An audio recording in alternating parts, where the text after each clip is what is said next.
Hi friends, welcome to அக்ஷயா.com. இன்றைக்கி இந்த வீடியோவில் நல்ல ஒரு ஹெல்த்தியான ட்ரிங்க் ரெசிபி, அதுவும் சிம்பிளாக ரொம்ப ஈஸியாக வீட்டில் இருக்கக்கூடிய பொருட்களை வச்சு சுலபமாக செஞ்சு தரலாங்க. அடிக்கிற வெயிலுக்கு சில்லுன்னு இந்த மாதிரி செஞ்சு கொடுங்க. உடம்பில் ரத்தம் அதிகரிக்கும், எலும்புகளும் நல்ல வலுப்பெறும். குழந்தைங்கள்லேருந்து பெரியவங்க வரைக்கும் ஆரோக்கியமான முறையில் இது மாதிரி செஞ்சு கொடுங்க. இப்போ செய்யறதுக்கு 1 கப் அளவுக்கு கேழ்வரகு எடுத்திருக்கேன். அதை நல்லா சுத்தப்படுத்தி ஒரு மிக்சிங் பவுலுக்கு மாற்றிக்கங்க. நான் 200 கிராம் அளவுக்கு கேழ்வரகு எடுத்துருக்கேங்க. இதில் முழுகிற அளவுக்கு தண்ணீர் ஊற்றி நல்லா தேய்ச்சி விட்டு 2 முறை அலசி தண்ணியை வடி விட்டு எடுத்துகிட்டு வந்துடுங்க. ஊற வைக்க வேண்டியதில்லை, நல்லா 2 முறை அலசி தண்ணியை வடிய விட்டிங்கன்னா போதும். இது மாதிரி நல்லா அலசிட்டு வலைக்கரண்டியில் அப்படியே வடிய விட்டுருங்க. தண்ணி துளி கூட இல்லாமல் நல்லா ஒட்டை வடிஞ்சு வரும். இப்போ நல்லா வடிஞ்சு வந்திருக்கு. இதை அப்படியே ஒரு ஃப்ரை பேனுக்கு மாற்றிக்கலாம். அதுக்கு ஃப்ரை பேனை சூடு பண்ணியிருக்கேன். அதில் தண்ணீரில் அலசி வடிய விட்டு கேழ்வரகு எல்லாத்தையுமே மாற்றி அடுப்பை ஹை ஃப்ளேமில் வச்சு 1 நிமிஷம் வறுத்துக்கங்க. அதில் இருக்க ஈரம் பூரா நல்லா வற்றி ட்ரை ஆகிடும். பாருங்கள், இந்த அளவுக்கு நல்லா ட்ரை ஆகி கேழ்வரகு நல்லா புரிஞ்சு வரும். இப்போ மீடியம் ஃப்ளேமில் வச்சு வறுத்துக்கங்க. வறுத்திங்கனாலே நல்லா ஒன்று போல் புரிஞ்சு லைட்டாக செவந்து கலர் மாறும். ரொம்ப கரிச்சிடக்கூடாது, டேஸ்ட்டும் மாறிடும். பாருங்கள், இந்த மாதிரி நல்லா படப்படன்னு புரியுது பாருங்கள். அடுப்பை மீடியம் ஃப்ளேமில் வச்சு நீங்கள் வறுத்திங்கனாலே ஒன்று போல் எல்லாம் புரிஞ்சு வறுபட்டு வாசம் வரும். இப்போ கேழ்வரகு நல்லாவே வறுபட்டுருத்துங்க. அடுப்பு ஆஃப் பண்ணிவிட்டு இதை அப்படியே ஆற விட்டுடுங்க. இது நல்லா ஆறட்டும்.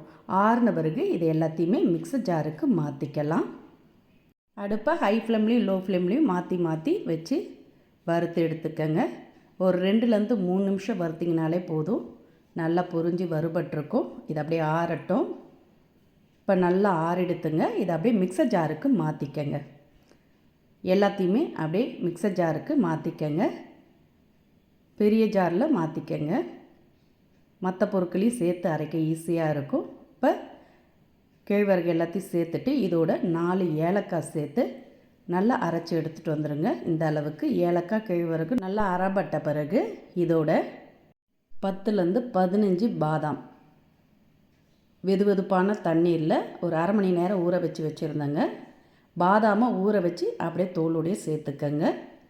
ஊறின பாதாம் தான் சேர்க்கணும். கூடவே 2 டேபிள் ஸ்பூன் அளவுக்கு துருவன ஃப்ரெஷ்ஷான தேங்காய், 1/2 கப் அளவுக்கு நாட்டு சர்க்கரை. 1 கப் கேழ்வரகு எடுத்தோம், அதே கப்பில் 1/2 கப் அளவுக்கு நாட்டு சர்க்கரையும் சேர்த்துட்டு இப்போ இதோட 2 கப் அளவுக்கு தண்ணீர் ஊற்றி நல்லா ஒரு ஓட்டி எடுத்துகிட்டு வந்துடுங்க. ஊற வச்ச பாதாம் சேர்த்துருக்கும். நல்லா அரைப்பட்டு அந்த பாதாமோட பாலும் நல்லா பிரிஞ்சு வந்திருக்கும். இப்போ பாருங்கள், நல்லா அரைப்பட்டு வந்திருக்கு. இதை அப்படியே வடிகட்டி நம்ம எடுத்துக்கலாம். அதுக்கு மிக்சிங் பவுல் எடுத்துக்கோங்க. அது மேலே இது மாதிரி வடிகட்டி இருந்ததுன்னா வச்சுக்கோங்க. அது மேலே காட்டன் துணி இருந்ததுன்னா இது மாதிரி விரித்து போட்டுக்கோங்க. நம்மளுக்கு பிழிஞ்சு எடுக்கிறதுக்கு ஈஸியாக இருக்கும். அப்போ தான் வண்டல் பூரா அடியில் வராமல் இருக்கும். இது மாதிரி காட்டன் துணியில் நல்லா கரண்டியால் ப்ரெஸ் பண்ணி பிழிஞ்சு எடுத்துக்கோங்க. பிழிஞ்சு எடுத்து இதை அப்படியே திரும்ப மிக்ஸர் ஜாரில் மாற்றி 2 கப் அளவுக்கு தண்ணீர் ஊற்றி திரும்பவும் அரைச்சி எடுத்து வடிகட்டி சேர்த்துக்கங்க. நான் மொத்தமாக இதில் 3 தாட்டி அரைச்சி ஊற்றி வடிகட்டி எடுத்திருக்கேன். பாருங்கள், இப்போ கடைசியாக நான் வடிகட்டி இருக்கேன். நல்லா அந்த துணியிலேருந்து நல்லா பிழிஞ்சு விடுங்க. கேழ்வரகுலேருந்து நல்லா பால் பிரிஞ்சு வந்திருக்கும். நம்ம இதோட பாதாமும் ஊற வச்சு அரைச்சி சேர்த்துருக்கோம். அதுலேருந்தும் நல்லா பால்லாம் பிரிஞ்சு கொஞ்சம் திக்கான பதத்துலேயே வந்திருக்குங்க. இப்போ பாருங்கள், நல்லா பிழிஞ்சு எடுத்த பிறகு அந்த வண்டலை வேஸ்ட் பண்ண வேண்டியதில்லை. தண்ணியில் கலந்து இதை செடிகளுக்கு ஊற்றிடுங்க. வேஸ்ட் பண்ணிடாதீங்க.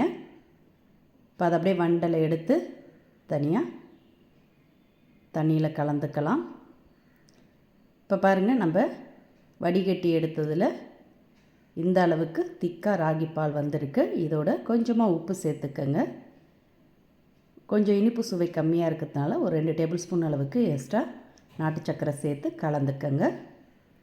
கலந்துட்டு இதை அப்படியே ஃப்ரிட்ஜில் மூடி வச்சுடுங்க. ஒரு 2 மணி நேரம் நல்லா கூலிங் ஆகட்டும்.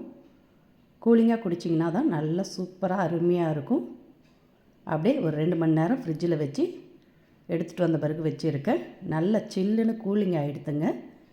இப்போ இதை அப்படியே நீங்கள் டம்ளரில் ஊற்றி குடிக்கலாம். இது கூட நான் சப்ஜா விதையை தண்ணியில் ஒரு 10 நிமிஷம் ஊற வச்சுருந்தாங்க. நல்லா ஊறி இருக்குது. இதை நீங்கள் இந்த ட்ரிங்க்கில் கலந்தும் அப்படியே பரிமாறலாம். சாப்பிட நல்லாயிருக்கும். இப்போ பரிமாறுறதுக்கு நான் கிளாஸில் சப்ஜா விதையை ஃபஸ்ட்டு ஒரு டம்ளரில் சேர்த்துட்றேங்க. இன்னொரு டம்ளரில் பாதாம் பொடியாக கட் பண்ணதை சேர்த்துட்டு இப்போ நல்லா சில்லுன்னு இந்த ட்ரிங்க்கை ஊற்றி இது மேலே கொஞ்சம் பாதாம் ஐஸ் கட்டிகளை போட்டு கொடுத்தீங்கன்னா சூப்பராக அருமையான நல்ல ஒரு ஹெல்த்தியான சத்தும் சுவையும் கலந்த ட்ரிங்க் ரெடி.